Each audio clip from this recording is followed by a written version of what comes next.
नमोस्तु नमोस्तु नमोस्तु।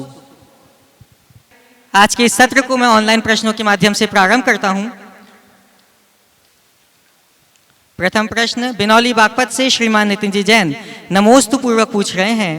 नमोस्तु गुरुदेव, किसी ने बहुत कड़वा मगर सच कहा है, कभी साड़ी खींचने पर महाभारत हो गई थी और आज साड़ी पहनने को कह दो तो महाभारत हो जाती है। तो महाराज श्री, मेरी शंका यह है कि साड़ी पहनना तो हमारी भारतीय परंपरा है, फिर आज के समय में साड़ी पहनने से इतना परहेज क्यों होने लगा है? कृपया समाधान करें। बहुत अच्छा वाक्य कहा है। कभी साड़ी खींचने से महाभारत हुई थी, अब साड़ी पहनने की बात को लेकर महाभारत हो गई। देखिए, ये पहनावा है, पहनावा का आग्रह तो नहीं करना चाहिए, लेकिन कम से कम अपनी भारतीय पहचान को जरूर बनाना चाहिए। अभी इन दिनों मैंने पिछले 2-3 वर्षों में देखा बहुत बड़ा बदलाव आया, खासकर कोविड के बाद साड़ी बहुत कम हो गई। हालांकि हम जब भारतीय परिधान पहनते हैं तो हमारा रूप अलग निखरता है, और दूसरे प्रकार के परिधानों को पहनते हैं तो रूप कुछ दूसरा होता है। किसे क्या पहनना है ये वो जाने, लेकिन एक सवाल अपने मन में हमेशा रखे कि हमारा पहनावा हमारी मर्यादा की रक्षा करने के लिए होना चाहिए, मर्यादा के खंडन के लिए नहीं। और जहाँ तक नई पीढ़ी के साथ आग्रह का सवाल है, पहनावों को लेकर के आग्रह नहीं होना चाहिए, पर मर्यादा की रक्षा की प्रेरणा जरूर दी जा सकती। अगला दीपेश जी जैन भानपुर भोपाल से आपके चरणों में अपनी प्रणति अर्पित करते हुए पूछ रहे हैं। गुरुदेव, मैं कक्षा 12वीं का छात्र हूँ।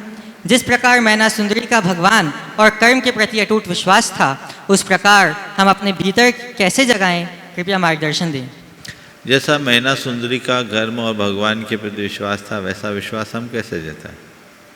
बिल्कुल जगाया जा सकता है। गुरुओं के वचनों पर विश्वास करो, शास्त्र की वाणी पढ़ो और नित्य भावना भाव, तो ये विश्वास आ सकता है।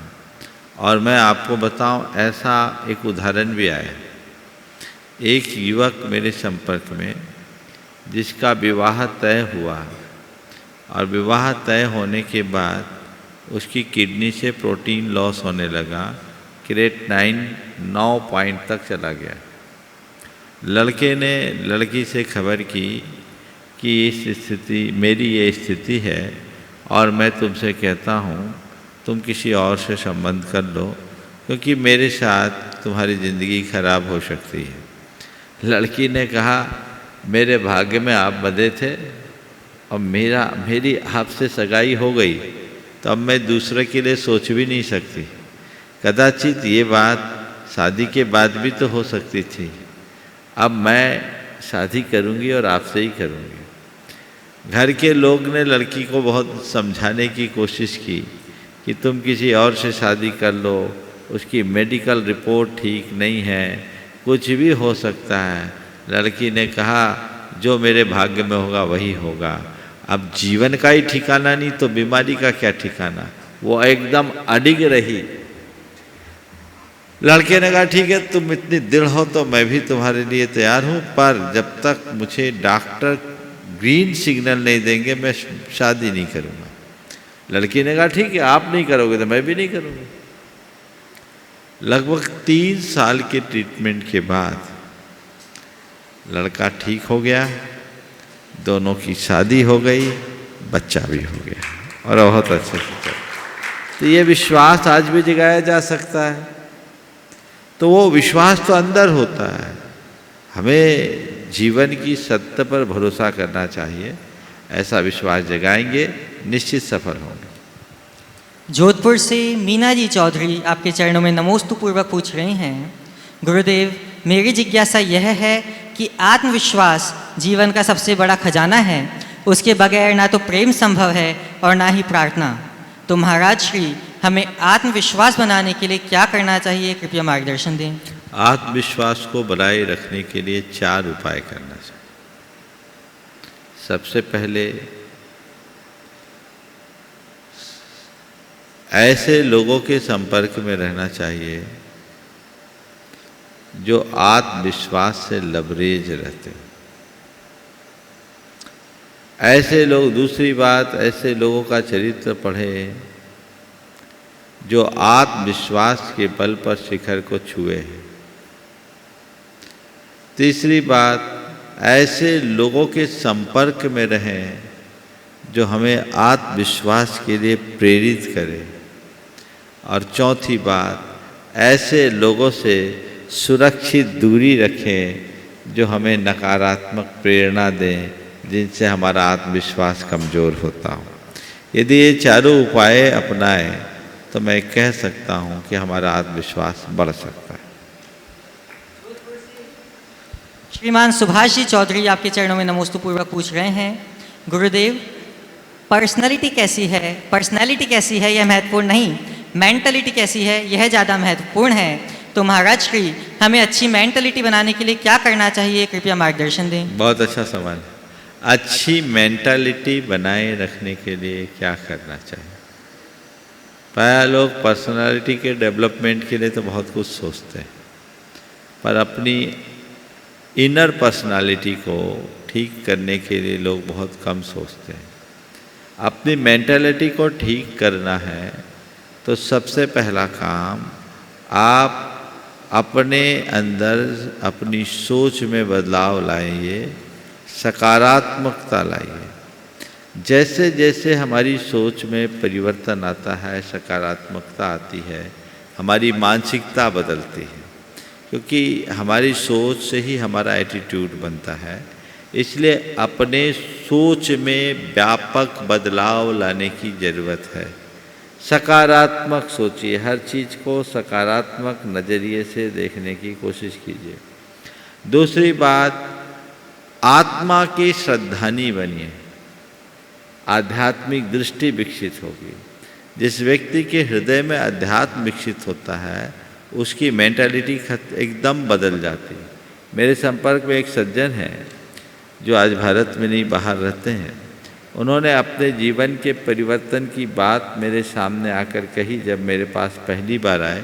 बोले, महाराज जी, आपके वचनों ने मेरे हृदय को बदल दिया और आज मेरी पूरी सोच ही बदल गई, मेरी चर्या बदल गई।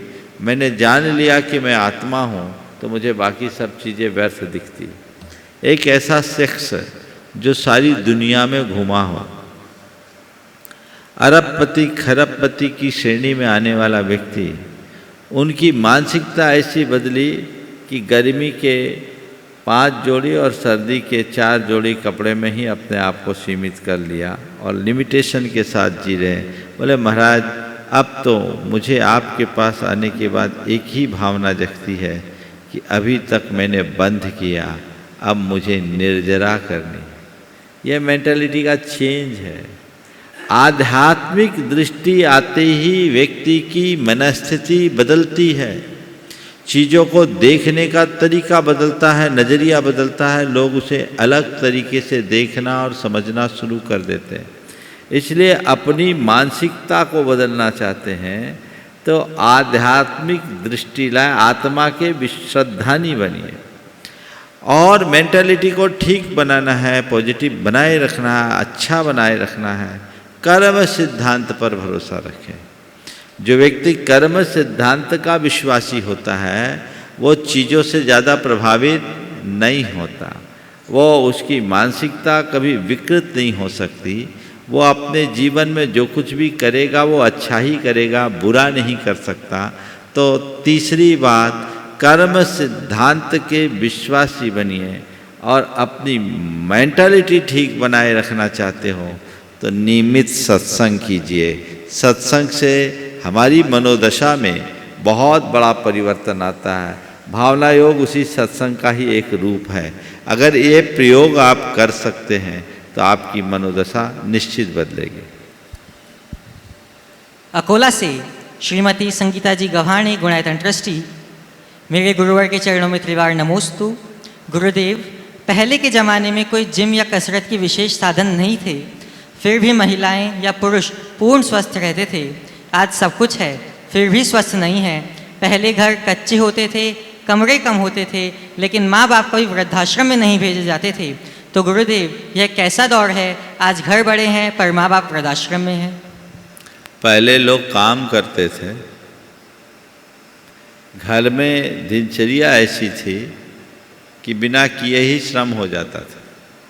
कुएं से पानी लाना, नदी से पानी लाना, घर में झाड़ू बुहारी अपने हाथों से करना, कपड़ा खींचना, चक्की पीसना, खाना बनाना, सब मेहनत का काम होता था।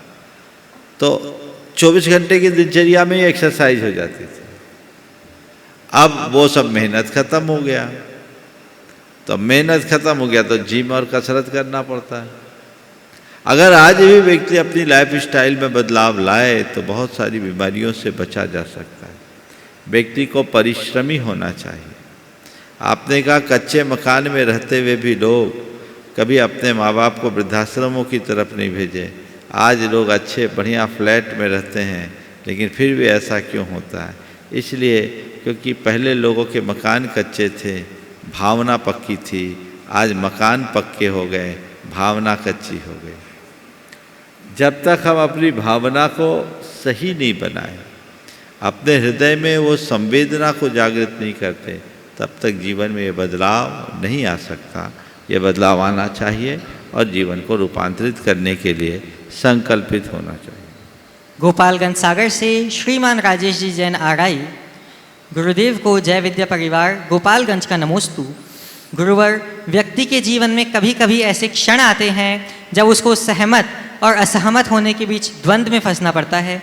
ऐसा माना गया है कि जो सहमत है वह शांत है और जो असहमत है वह अशांत, क्योंकि सहमति धैर्य और विवेक से ली जा सकती है और वह शांति प्रदान करती है, जबकि असहमति की आदत हमारी प्रतिभा के कुछ अच्छे पहलुओं को आहत करती है।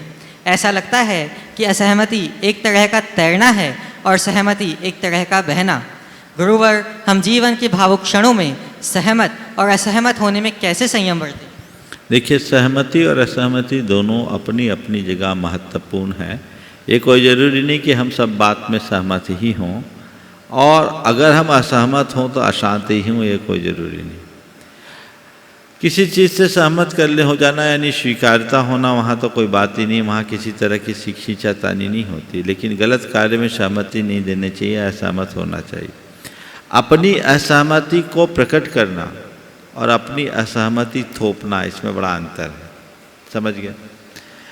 डिफरेंस ऑफ ओपिनियन कोई बुरी चीज़ नहीं है, लेकिन उसमें अडामेंट हो जाना बहुत बुरी चीज़ है।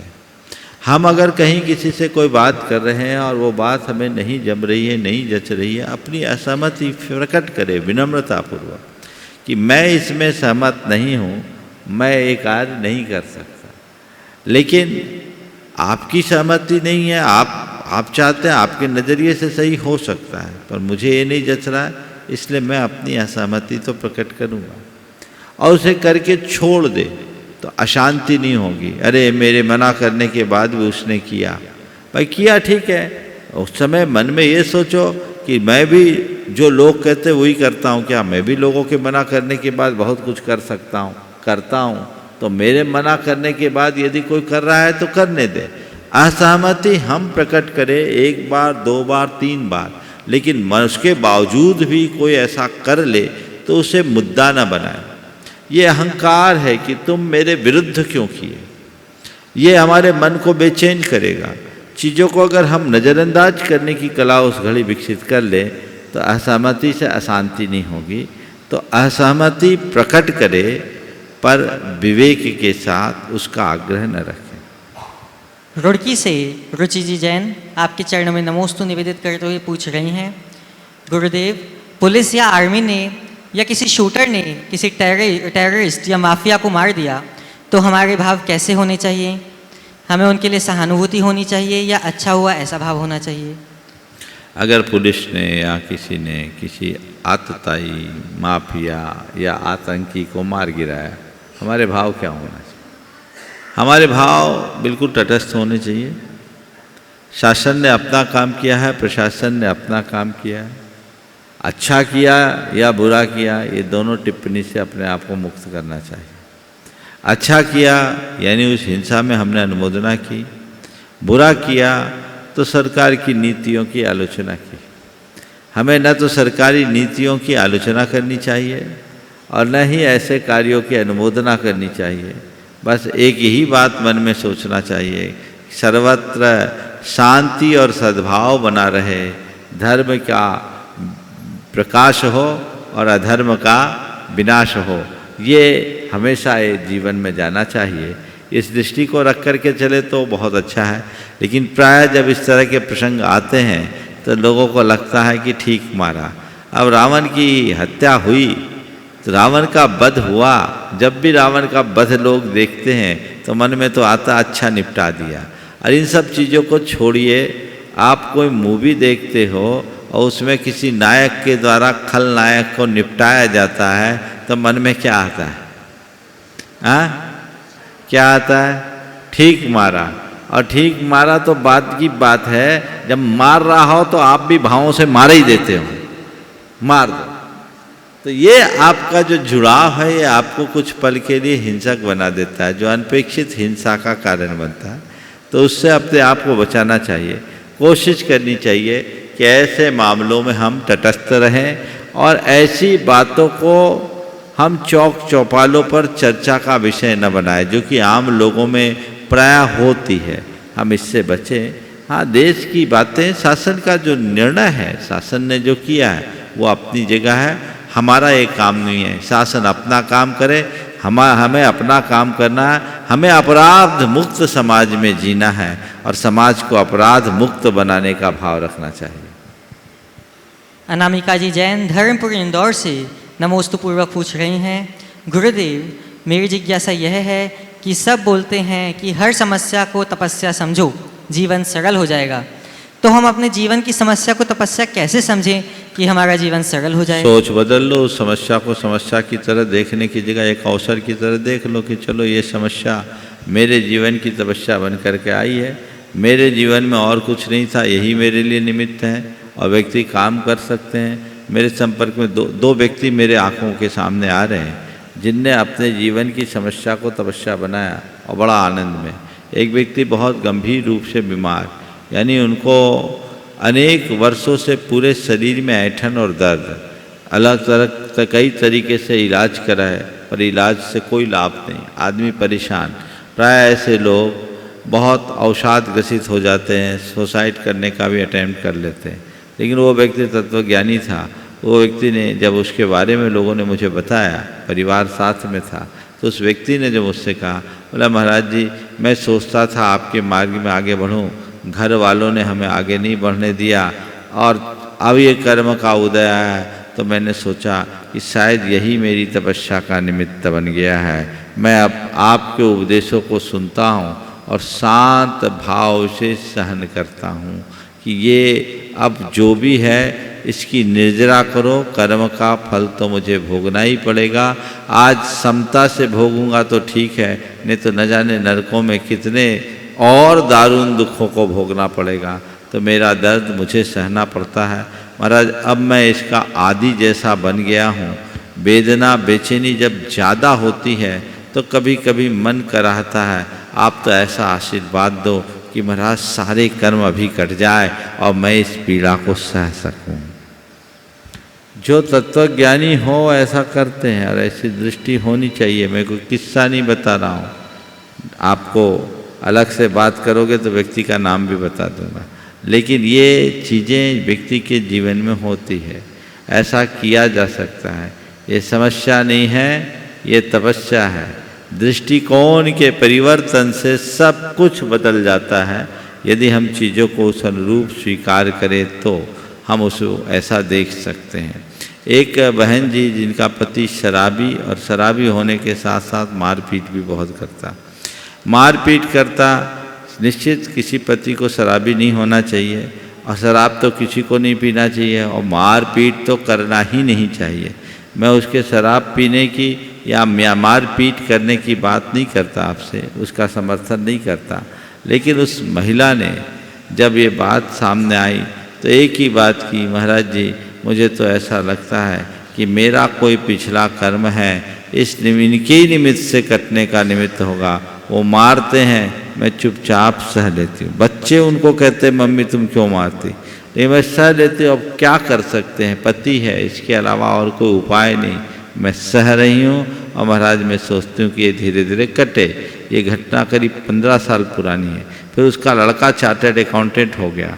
बड़ा होने के बाद बेटे ने अपने पिता को सुधारा कि अगर आप ऐसा करोगे तो हम लोग घर पे नहीं रह पाएंगे। अब स्थिति उनके पिता की भी सुधर गई और मारपीट बंद हो गई। शराब तो अभी नहीं छूटा, लेकिन मारपीट बंद हो गई। तो चीज़ें ऐसी बनती है, बदलती है। यदि हमारी सोच बदल जाए तो जीवन में बहुत बड़ा बदलाव घटित किया जा सकता है।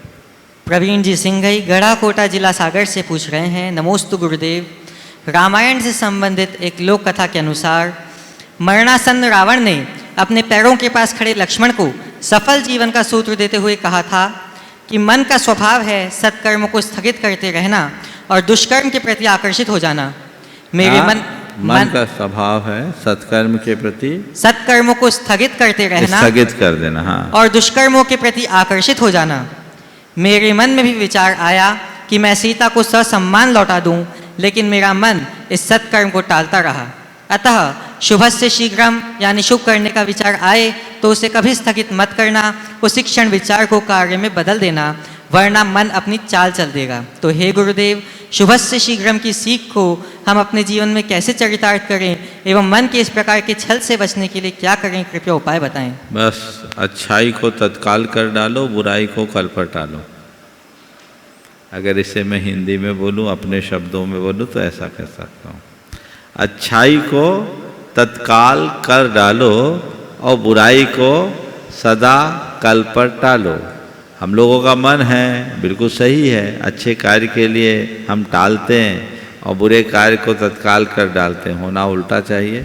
इसके लिए हमें बार बार भावना जगानी चाहिए। शुभस्य शीघ्रम की उक्ति को बार बार दोहराने से जीवन में ऐसा बदलाव घटित किया जा सकता है। आज के प्रथम प्रश्न के लिए मैं आमंत्रित करूंगा श्रीमान नरेंद्र जी सुराणा बीकानेर से। नमोस्तु गुरुदेव। ये प्रश्न मेरी मासी बेंगलोर से भेजा है और आपको बारंबार नमोस्तु कहा है और भाव प्रकट किए हैं, कभी मेरे भी दर्शन आपके हो। उन्होंने प्रश्न पूछा है संकल्प में स्थिर कैसे रहें और मन में कोई यदि कोई बात बैठ गई है तो उसको भीतर से कैसे निकालें। देखिए, संकल्प में स्थिरता एक बहुत बड़ी चुनौती है। प्राय लोग संकल्प लेते हैं, लेकिन जितनी तत्परता से संकल्प लेते हैं उतनी ही जल्दी उनका संकल्प टूट भी जाता है। उसके पीछे एक तो ये है कि लोगों का संकल्प बड़ा लचीला होता है, शिथिल होता है। जिनका संकल्प लचीला हो कभी अपने संकल्प में स्थिर नहीं हो सकते। अपने संकल्पों के में स्थिरता लाने के लिए 4 बातें मैं कहना चाहूँगा। पहली बात, अपने संकल्पों के प्रति सजग रहे। मैंने जो संकल्प लिया खुद की प्रेरणा से लिया, तो मेरा संकल्प कहीं खंडित ना हो जाए, मेरा संकल्प कहीं टूट न जाए, ऐसी सजगता अपने अंदर होनी चाहिए। दूसरी बात, अपने संकल्प की पुष्टि के लिए सक्रियता या सचेष्टता रहनी चाहिए। हम ऐसा नहीं कि एक बार संकल्प ले लिए तो काम हो गया। सक्रियता बनी रहे। जो मैंने संकल्प लिया है उस संकल्प को मुझे पूर्ण करना है। धीरे धीरे धीरे धीरे उसके प्रति हम जितनी जागरूकता रखेंगे वो हमारे लिए अच्छा रहेगा। तीसरी बात, हम नित्य अपने संकल्प की समीक्षा करें कि मेरा संकल्प कहीं किसी तरीके से प्रभावित तो नहीं हुआ।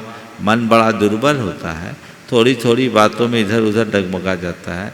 तो हम ईमानदारी से अपने संकल्पों की समीक्षा करते रहें तो हम अपने संकल्पों के प्रति स्थिर रहेंगे। और संकल्प में स्थिरता बनाए रखने के लिए नित्य आत्म सुझाव दो। मुझे दृढ़ संकल्पी बनना है, मुझे स्थिरता रखनी है, मुझे वचनों का पक्का बनना है, मुझे दृढ़ रहना है, मुझे स्थिर रहना है। मुझे अपने संकल्प का धनी बनना है, इस प्रकार के शब्दावली को, इस आशय के किसी भी वाक्य को आप बनाएं और इसे बार बार दोहराएं। और एक और उपाय कर सकते हैं, जो विजुअलाइज करते हुए मैंने जो संकल्प लिया उस संकल्प के क्षण को अपने आंखों के सामने रखें, तो कभी आपका संकल्प टूटेगा नहीं। दूसरा सवाल किया है कि जो बात भुलाना चाहते हैं वो नहीं भूल पाते, उसके लिए क्या करें? मांगने की वृत्ति अंदर जगाए। मन में क्षमा करने का भाव अगर जग जाएगा तो हम सब बुरी बातों को भूल सकेंगे, बुरे प्रसंगों को भूल सकेंगे। ठीक है, हमने क्षमा किया, बीत गई वह बात गई, ये उक्ति बार बार दोहराएं और क्षमा करने का भाव मन में जगाएं, तो इससे बच सकते हैं। नमोस्तु नमोस्तु नमोस्तु। उपस्थित होंगी श्रीमती शकुंतला जी देवी टोंक राजस्थान से। बारंबार नमोस्तु नमोस्तु नमोस्तु। महाराज जी, सबसे पहला प्रश्न है कि स्त्री पर्याय का छेद कैसे करें? स्त्री पर्याय का छेद कैसे करें? और स्त्री पर्याय क्यों छेदना चाहती? संसार छेदने की बात करो, पर्याय बुद्धि क्यों रखती? ऐसा थोड़ी कि जो स्त्री वो अनादि से स्त्री है, जो पुरुष है वो हमेशा पुरुष ही बना रहेगा। ये तो ऊपर का चोला है।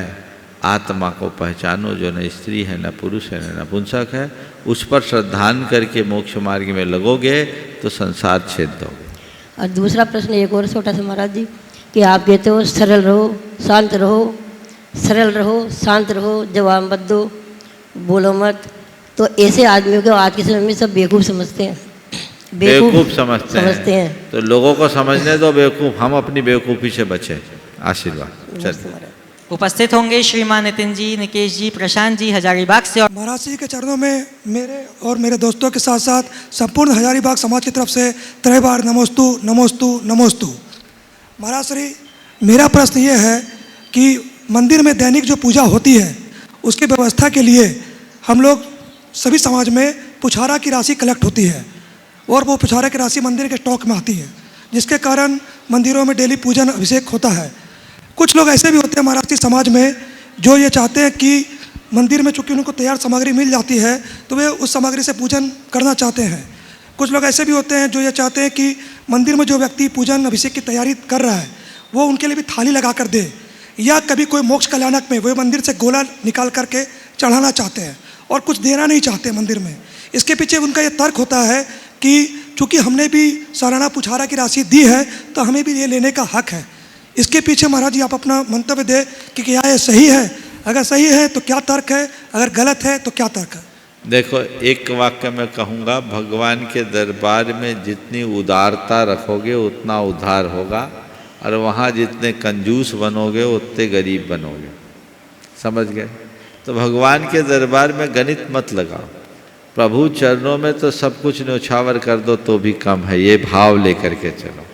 हम आपके चरणों में बल जाएं, अपना सर्वस्व अर्पित कर दे। प्रभु ऐसी शक्ति दो, ऐसी भक्ति दो कि संसार का व्यामोह छूट जाए और सब आपके चरण कमलों में वार करके हम आपकी तरह निर्गंध पद को धारे। उत्तम भाव तो ये है। लेकिन बनिया लोग, अब बनिया लोग सब नाप तौल के पर विश्वास करते हैं। अब उनने कहा हमने पुछारा दे दिया एक बार, तो अगर देखा जाए तो कायदे से जो दे दिया वो तो ठीक है, पर अब तुम बनिया हो तो हम भी थोड़ी देर बनिया बन के तुम्हारे साथ आ जाते हैं। तुमने पुछारा में कितना दिया?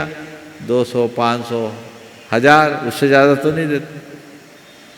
तुम जिस मंदिर में रोज़ पूजा करते हो हिसाब लगाना, मैं बनिया के हिसाब से बात कर रहा हूँ। 1 घंटे आप वहाँ पूजा पाठ करते हो, मंदिर का उपकरण यूज में लेते हो, मंदिर की बिजली बत्ती का प्रयोग करते हो, कई जगह मंदिर के वस्त्रों का प्रयोग करते हैं, उस जगह का उतनी देर तक प्रयोग करते हैं और सारे उपकरणों का प्रयोग करते हैं। इसका किराया कितना होगा?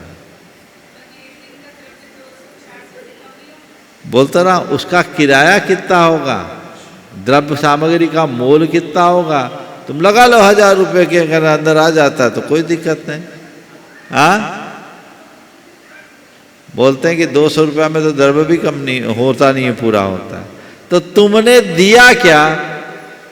1000 दे दिया, बहुत दे दिया। अरे 1000 नहीं, सब वार दो।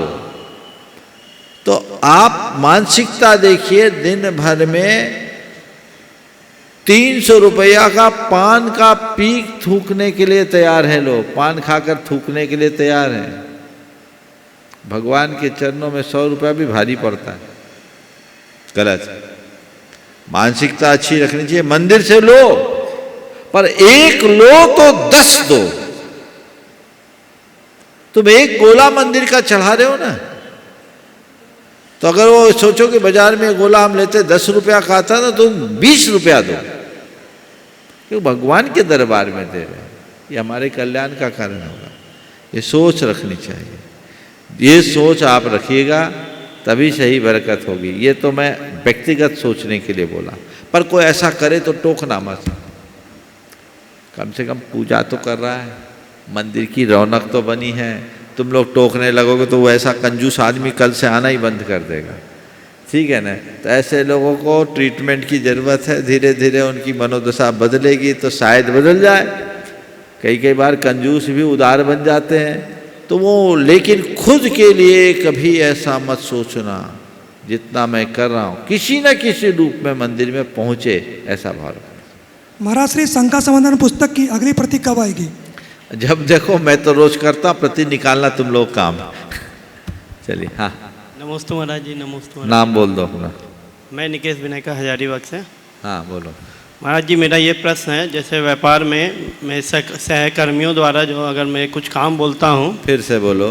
व्यापार जैसे करते हैं तो अपने सहकर्मियों को जो काम बोलते हैं, अगर वो काम नहीं करता है तो बहुत ज़्यादा क्रोध आता है। कर्मचारियों को, कर्मचारियों को ये जो भी काम बोलते हैं अगर नहीं करता है तो बहुत क्रोध आता है। तो वो क्रोध से जो बंद होता है कर्मों का, तो फिर बाद में लगता है कि पूर्व का भाव मेरा ऐसा ही होगा, मैंने भी कुछ ऐसा किया होगा तभी ऐसा मेरे को सहकर्मियाँ मिला, तो फिर उसका मैं अपने कैसे निवारण करूँ महाराज? देखो, ऐसा है, प्रशासन चलाना प्रशासन के तरीके से ही संभव है। आरजू मिन्नत मनोहार से तुम किसी का प्रशासन को चलाना चाहोगे तो वो तुम्हारे सिर पर नाचेगा। तो प्रशासन में थोड़ी शक्ति तो होती ही है, लेकिन प्रशासन में शक्ति होनी चाहिए, वचनों में नहीं। सख्त प्रशासन रखो, लेकिन वचन सौम्य रखो। कुछ लोग प्रशासन के नाम पर सख्त वचन बोल देते हैं, उससे सामने वाले के मन में बड़ा आघात होता है और असम्मान की भावना जग जाती है। सौम्य वचनों के साथ यदि आप अपनी बात में दृढ़ रह करके काम करो तो चीज़ें अनुकूल बन सकती है, ज़्यादा अनुकूल बनेगी और उसका परिणाम भी बहुत अच्छा हो। आप गुस्सा क्यों करते? ये काम हमने कहा, ये काम करो, आपने नहीं किया तो पहले ये काम करो तब आगे का काम होगा। भैया, आप हमारे यहाँ हो तो हमने आपको काम के लिए रखा है, आप काम नहीं करो तो यहाँ रहने का काम क्या है? लहजा सख्त ना हो, वचन सख्त ना हो, पर अपना निर्णय पक्का होना चाहिए। समझ गए? वचन में तो सख्त नहीं बोलते, क्रोध आता है। तो ये गुस्सा नहीं है, ये तो कहने का निर्देश है। निर्देश को निर्देश की तरह दो। अंतरंग में तो गुस्सा आया महाराज, अंतरंग में गुस्सा आया। वो अंतरंग के गुस्सा को भी धीरे धीरे कम कर सकते हो, बशर्ते जब मन में मैं मालिक हूँ ये हट जाए। समझ गए? नमस्ते महाराज। चलिए। नमस्ते गुरुवर, मैं प्रशांत विनायक का हजारीबाग से। महाराज श्री, हम लोग जो मंगलाष्टक बोलते हैं उसमें जो लास्ट में आता है कुरुवंतु ते मंगलम, उसके अलावा हम लोग और भी 3 ऐड करते हैं, कुरुवंतु मे मंगलम, कुरुवंतु नो मंगलम, कुरुवंतु वो मंगलम। तो इसमें क्या सही है, हमें क्या बोलना चाहिए? दरअसल ये मंगल कर रहे हैं कोई आचार्य जो कह रहे तेरा मंगल हो, तो तेरा मंगल हो। तो जब कोई विधानाचार्य कह रहे हैं तो तेरा कहे, मुनि महाराज कह रहे हैं तो तेरा मंगल हो। मांगलिक की परंपरा श्वेतांबर परंपरा में है, वहाँ मंगल पाठ होता है। तो जब गुरुओं के मुख से मंगल पाठ लेते हैं तो वो तेरा मंगल हो, तेरा भला हो, तेरा कल्याण हो, ये भाव होता है। लेकिन यहाँ हम तो सबके मंगल की भावना भा रहे हैं। तो वहाँ कहना चाहिए कुर्वन्तु नो मंगलम। नो माने हम सबकी मंगल, हम सबका मंगल। कुर्वन्तु मे मंगलम, मेरा मंगल हो। और कुर्वन्तु वो मंगल यानी तेरा मंगल हो। ते यानी कुर्वन्तु ते यानी तुम्हारा, और कुर्वन्तु नो कुर्वन्तु वो मंगलम यानी तुम सबका। हमें क्या चाहिए? मेरा और हम सबका। तो कुर्वन्तु नो मंगल, ये ठीक नमोस्तु हो गुरु। गया। उपस्थित होंगी श्रीमती अर्चना जी बेनाडा कोलकाता से। कोई एक व्यक्ति विशेष हैं जिन्होंने मुझसे पूछा कि आप तो रोज़ महाराज जी के पास जाते हैं, एक सवाल का जवाब दीजिए, भक्ति कैसी होती है? तो बोले इसमें तो कोई बात नहीं है। बोले नहीं, आजकल मैं देखता हूँ कि सब नाच नाच के भक्ति करते हैं, और टीवी खोलो तो सिर्फ नाचना ही दिखता है, और भगवान के जब अभिषेक होते हैं तो वो भगवान की तरफ नहीं देखते हैं, वो सामने की तरफ देखते हैं। तो ये बताइए कि क्या चीज़ है? तो मैं बोली मैं मेरे गुरु से ही पूछूंगी, तभी मैं बताऊंगी। देखो, भक्ति का मतलब है भाव विशुद्धि युक्त अनुराग। भक्ति में नाचना अच्छी बात है, पर नाचना मात्र भक्ति नहीं। जो भक्ति से भरते हैं, नृत्य गान करके अपने हाव भाव विलास प्रकट करते हैं, रोम रोम झंकृत होता है। लेकिन ये बाहरी भक्ति है, असली भक्ति तो अंतर का राग है। इसलिए भक्ति तो वही है। अब आपने जो टीवी की बात की, टीवी पर लोगों का नाच दिखता है, आप नाच क्यों देख रहे हैं? आप ये देखें कि भक्तिवश नाच रहे हैं। ऐसे किसी को नचा के बता दो, और फिर लोग ऐसे देखते रहते हैं। वो कैमरे का प्रभाव है। अब ये आदत आप लोगों को खराब है। कैमरा सामने आता है तो आदमी ऐसे भरे नहीं। कैमरा हो चाहे कुछ हो, मेरा भाव तो भगवान पर होना चाहिए। कैमरा इसलिए नहीं लगाया गया कि आपको दिखाया जाए। कैमरा तो इसलिए लगाया गया कि इस कारण हजारों लोग भगवान के इस अभिषेक शांति धारा के भावपूर्ण दृश्य को देख ले। आपने कैमरे की तरफ अपना ध्यान गड़ाया, आपका नंबर कटा, नंबर कटा। लेकिन ये है, कैमरा तो ऐसा ही है ना। आजकल हम क्या बताइए, तो टीवी का कैमरे की बात छोड़ दो। मैं तो देखता हूं लोग अर्घ चढ़ाते बाद में फोटो खिंचवाते पहले। गुरुओं के पास भी पूजा की डिब्बी निकले ना निकले, कैमरा जरूर चटकेगा।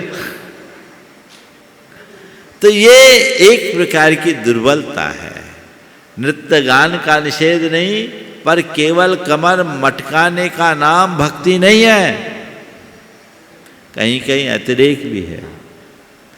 तो वो भक्ति पूजा विधान आदि में थोड़ी थोड़ी बीच बीच में कर दी जाती है, इसलिए कि आपके हाथ पांव की अकड़न ठीक हो जाए, आपके अंदर का प्रमाद और आलस्य दूर हो जाए। नहीं तो फिर झपकी आने लगेगी, तो थोड़ा हाथ पांव हिला लो, 2-4 मिनट के लिए कर लो। पर ये गौण है, मुख्य तो भगवान के प्रति भाव विशुद्धि युक्त अनुराग। नमोस्तु महाराज जी। उपस्थित होंगे श्रीमान सुभाष जी जैन, CEO गुणायतन। परम श्रद्धेय गुरुदेव के चरणों में शत नमन। गुरुदेव, नंदीश्वर द्वीप आदि और पंचमेरु पर्वत आदि अनेक स्थानों पर आकृतिम जिनालय है। वहाँ पर बड़े बड़े जिन बिंब विराजमान हैं, ऐसा वर्णन आता है। तो ये जिन बिंब कौन से अरहंत भगवान के? वो अनादिकाल से हैं। अरहत की प्रतिमा है, अरहंत का कोई नाम थोड़ी होता है। अरहंत अनादि से है, तो प्रतिमा भी अनादि से है। कोई चिन्ह नहीं होता? चिन्ह नहीं होता, आकृतिम होता है, प्रातिहार्य होते, यही उनकी पहचान। नमोस्तु। उपस्थित होंगे श्रीमती संगीता जी सेठी गया से। और बार नमोस्तु नमोस्तु नमोस्तु। गुरुदेव, किसी ने क्या खूब कहा है कि भक्ति भी एक क्या कमाल की चीज़ है। खुद तो दिखता नहीं है, पर वह बहुत कुछ दिखा देता है। तो गुरुदेव, मेरी ये जिज्ञासा है कि लोग भक्त की कद्र क्यों नहीं करते हैं? वक्त की कद्र क्यों नहीं करते हैं? क्योंकि उनका वक्त नहीं आया। जब वक्त आ जाएगा तो वक्त की कद्र करना भी सीख लेंगे। वक्त की कद्र करना सीखना चाहिए, लेकिन प्रायः लोगों को वक्त का मूल्य तब समझ में आता है जब वक्त बीत चुका होता है। ट्रेन छूटने के बाद टाइम का पता लगता है। अरे 1 सेकेंड 1 मिनट पहले आता तो मैं ट्रेन पकड़ लेता, मेरे सामने सामने ट्रेन चले गई। जिंदगी भी ऐसे ही गोल होती। काश हम समय से पूर्व उसका मूल्यांकन करना सीखें। उपस्थित होंगी श्रीमती शिल्पी जी छाबड़ा हजारीबाग से। और हम सभी का महाराज श्री को नमोस्तु नमोस्तु नमोस्तु। महाराज श्री, कई बार हम ऐसी स्थिति में फंस जाते हैं कि कोई कहते हैं कि इधर दान दे दो, इतनी दान राशि दे दो इस जगह में, या आपकी तरफ से ये करवा देते हैं, मूर्ति करवा देते हैं। पर ऐसा नहीं कि कर नहीं सकते, पर कई बार लगता है कि इस जगह ज़रूरी नहीं है, तो हम लोग ना भी कर देते हैं। पर फिर मन में लगता है कि विकल्प आ जाता है कि ना कर दिए, कुछ गलत नहीं हो, ऐसे मन में अच्छा नहीं लगता है। तो ये सही है कि गलत है? देखिए, दान तो वहीं देना चाहिए जहाँ उपयोगिता समझ में आए। तो पहले हाँ करते हैं, ना करने की भी कला सीखना चाहिए। जहाँ उपयोगिता दिखे आँख मूंद कर दो, और जहाँ उपयोगिता न दिखे वहाँ बात को टाल दो। सीधे सीधे ना करने में तो आदमी को चुभता है, ठीक है हम देखेंगे, टाल सकते हैं। समझ गए? नमोस्तु महाराज। उपस्थित होंगी आदरणीय ब्रह्मचारिणी दीदी सुनीता दीदी बांसा से। महाराज जी, हमारा प्रश्न कहें या जिज्ञासा कहें, जब सीता ने मुनिराज और आरिका को दोष लगाया था, तो ये सीता के कर्म का उदय था, तो फिर रामचंद्र जी को क्यों पनिशमेंट मिला? और अंजना ने 22 मिनट को जिनबिंब को कुएं में छुपाया था, तो फिर पवनंजय को क्यों इनके साथ भोगना पड़ा? देखो, इस संदर्भ में मैंने पहले भी कई बार प्रकाश डाला है। एक बात सबको समझकर चलना चाहिए कि हमारे जीवन में जो कुछ होता है वह सब कर्म से ही होता है। यह बात पूरी तरह सही नहीं है। जीवन में जो कुछ घटता है उसमें कर्म की भूमिका होती है, इसमें कोई संशय नहीं। परंतु कर्म ही सब कुछ करता है, ये धारणा सही नहीं है। बहुत सारी बातें निमित्त नैमित्तिक बनती है, संयोग से फलते हैं। सीता के ऊपर लांछन लगा, उसकी कहानी हम लोगों के सामने है, उसकी वजह भी आई। लेकिन रामचंद्र जी के जीवन में इतनी सारी विपत्तियां आई, उसकी कोई कहानी देखने को नहीं मिलती। पर मैं इसे दूसरे रूप में देखता हूँ कि ये सब कहानी श्री राम के जीवन के निर्माण की कहानी थी। यदि उनके साथ इस तरह के संयोग नहीं बनते तो रामचंद्र जी राम नहीं बन पाते। अब उनने जो किया वो उनके कर्म के कारण ही हुआ, ऐसा नहीं, निमित्त ऐसा मिला। हो सकता है कर्म की भी कोई भूमिका रही होगी, क्योंकि इनके कई जन्मों के संबंध थे। लेकिन कई बार किसी के किए किसी को भोगना पड़ता है। देखो, एक उदाहरण देता हूँ। घर में एक आदमी अच्छा काम करता है, पूरे घर का यश बढ़ता है कि इनाम पूरे घर का होता है? बोलो। एक ने किया, एक ने अच्छा काम किया, पूरे घर का नाम हुआ, और एक खोटा काम करता है, पूरा घर बदनाम होता है कि नहीं? तो अच्छा करने वाले ने अच्छा किया, बुरा करने वाले ने बुरा किया, तो बुरा कर्म अच्छा या बुरा कर्म उस व्यक्ति का है कि पूरे परिवार का? कर्म तो अब किसका है ये नहीं कह सकते, लेकिन यहाँ पर कोई उल्लेख नहीं मिलता है कि मैं बोल रहा, सुनो तो मैं क्या बोल रहा हूँ। उल्लेख की बात तो मैं क्या बोल रहा हूँ, इसको संयोग मानो। अच्छा या बुरा जो भी कर्म हुआ, व्यक्ति ने किया, अच्छा किया या बुरा किया, वो इंडिविजुअल है। लेकिन एक व्यक्ति ने किया, उसका प्रभाव, उसका फल पूरे परिवार में दिख रहा है। पूरे परिवार में क्या, पूरी समाज, पूरी राज्य में दिखता है। ये क्या हुआ? ये संयोग बना। अब और लोगों का, किसी ने कोई पाप किया और फल पूरे परिवार को लगा, तो हमने तो पाप नहीं किया, हमको इसका फल क्यों मिला? ये निमित्त नैमित्तिक संबंध है, इसको दाएं भाग से भी जाना जाता है। तो ऐसा बन जाता है, कब किसके साथ कैसा संयोग बन जाए चीज़ें किस रूप में बने, किस रूप में बदले, कहा नहीं जा सकता। जो भी हो, अब उनका क्या कर्म था, कर्म था या नहीं था, निमित्त था, ये इनके जीवन के निर्माण का ऐसा संयोग था। अब रहा सवाल, अंजना के वियोग को पौनंजय को क्यों सहना पड़ा? पौनंजय को कहाँ वियोग सहना पड़ा? वियोग तो अंजना ने सहा। हाँ, अंजना के निर्वासन के बाद पौनंजय विचलित जरूर हुए, उसे खोजने का प्रयास किया। अब इसमें कारण क्या था, शास्त्र में कुछ देखने को नहीं मिलता, लेकिन ये मानता हूं कि अंजना के कर्मों का फल इसी अनुरूप होना था। चलो एक तीसरा उदाहरण देता हूं, उससे बात ज्यादा समझ में आएगी। मरुभूति ने कमठ का क्या बिगाड़ा था?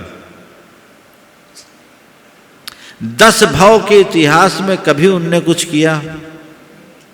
कमठ ने बार बार कर्म बांधे, कमठ ने बार बार कर्म बांधे, लेकिन फल किसको भोगना पड़ा? मरुभूति को। तीर्थंकर बन जाने के बाद भी वो कमठ ने उनका पीछा नहीं छोड़ा। हाँ, लास्ट तक, केवल ज्ञान होने तक, तीर्थंकर बनने तक के ऊपर ये क्या हुआ? अब इसको क्या बोले? इसको बोलेंगे संयोग। कमठ भगवान पार्श्वनाथ की उन्नति या प्रगति का निमित्त बन करके आया, उसके ही निमित्त से इनकी उन्नति होनी थी। और विचित्रता देखो, कमठ का हर भाव में पतन हुआ और मरुभूति का हर भाव में उत्थान। ये चक्र चलता है। इसलिए चीजों को केवल कर्म से जोड़ करके मत चलना। कर्मों से चीजें जुड़ती है, पर सब चीजें केवल कर्माधीन हैं, ये धारणा पूरी तरह सही नहीं। हो गया? चलिए। श्रीमती लता जी गंगवाल अपना प्रश्न प्रस्तुत करें। महाराज श्री, प्रेम शब्द और वात्सल्य शब्द में क्या अंतर है? प्रेम और वात्सल्य में क्या अंतर? प्रेम सामान्य रूप से देखा जाए तो प्रेम और वात्सल्य दोनों एक दूसरे के पर्यायवाची शब्द हैं, लेकिन जिस संदर्भ में आपने कहा है उस संदर्भ में मैं ये कहूँगा कि प्रेम एक प्रकार का रागानुबंध है, किसी व्यक्ति विशेष के प्रति या व्यक्तियों के प्रति जो हमारा लगाव झुकाव होता है वो प्रेम हो जाता है आज के संदर्भ में। पर वात्सल्य सबके प्रति सात्विक स्नेह की अभिव्यक्ति है। वात्सल्य एक व्यक्ति या व्यक्तियों तक सीमित नहीं रहता, वात्सल्य व्यापक होता है, प्रेम सीमित होता है। नमोस्तु महाराज। उपस्थित होंगी पलक जी छाबड़ा लालगोला से। नमोस्तु महाराज श्री। महाराज श्री, मेरा प्रश्न ये है कि जब हम लोग आहार देते हैं तो हम बोलते हैं मन शुद्धि, वचन शुद्धि, काय शुद्धि, और जब हमारा मन सच में शुद्ध है, हमारा भाव बहुत है कि हम आहार दें, वचन शुद्ध है, काय शुद्ध है, बट अगर उस बीच में कोई हमें जैसे जो शोले के वस्त्र में नहीं है कोई टच कर दे तो फिर हम बोलते हैं आहार मत दो क्योंकि अब शुद्धि नहीं है। तो क्या काय शुद्धि का मतलब वस्त्र होता है? वस्त्र भी होता है, शुद्ध वस्त्र हो, अंग शुद्ध हो, शरीर में कोई फोड़ा फुंसी ना हो, पास आदिक न हो, किसी तरह की अशुद्धि न हो, क्रीम पाउडर आदिक न लगाए हो, किसी तरह का मेकअप न किए हो, शरीर पूर्णतः शुद्ध हो, शारीरिक शुद्धि हो और वो वस्तु से संबद्ध है। हाँ, अपना प्रश्न प्रस्तुत करेंगी राखी जी जैन महाराष्ट्र से। महाराज जी के चरणों में मेरा त्रिवार नमस्तु नमस्तु नमस्तु। महाराज जी, मेरा यह प्रश्न है कि इस 19 अप्रैल 2023 को भगवान नमीनाथ का मोक्ष कल्याणक आ रहा है और हम और मेरी परिवार वालों की सभी का ऐसा मानना है कि उसी दिन हम वंदना करें, उसी साक्षात टुक पर से, तो उसका क्या विशेष महत्व होगा और हम वे कैसा मनाएं? बहुत अच्छा है, उस दिन वंदना करो और ऐसा भाव रखो कि जिस जिस दिन भगवान का मोक्ष कल्याणक हो हम परिवार के साथ आकर के उनकी वंदना करें। बहुत लोग ऐसा करते भी हैं। कि हमेशा जब भगवान का मोक्ष कल्याणक होता है वो भगवान की वंदना करने के लिए आते हैं। तो ये तो हमारा विशेष लगाव है। काश ये सोच करके करो कि ये साक्षात भगवान आज मोक्ष जा रहे हैं और हम उनके कल्याणक में सम्मिलित हो रहे हैं। प्रयास करना चाहिए और इसी प्रकार के प्रयास से सबको सफलता मिलेगी। हाँ, नमस्ते महाराज। बोलिए परम पूज्य आचार्य गुरुवर श्री विद्यासागर जी महाराज।